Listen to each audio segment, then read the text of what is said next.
Hormatlı Türkmen milleti.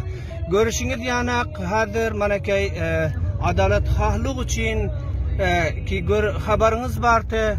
Abdurrauf 9 yaşar yigitimizi 32 günden bari zalimler çengine saklap onun koy vermeklik evedine bizlerden Nebi Bey atasından 1,5 milyon dolar dilap onu boyunlarına zincir zavlanılar taşlap meydanlarda her yerde ekslerini alıp atasına iyi verip böyle bir zulmü cefalar Türkmen halkına neçe yolalar oldu ki ancam verilerini bunun cılağını almak için bizim karvanımız hatı avala bahayti cihat hesaplap hareket edip varıyor.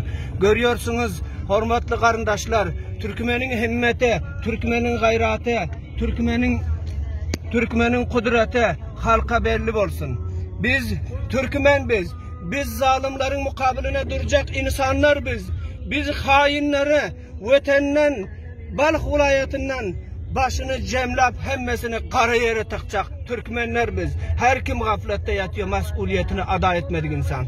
Bugün hiç kim gaflette yatmalı değil.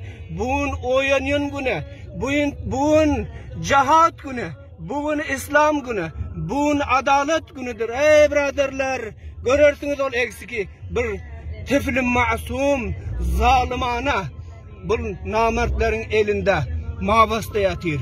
Gayri kanuni, gayri insani, gayri İslami. Ey Türkmenlerim, ey kardeşlerim, gaflette yatman, örlen, turun, yürüyün.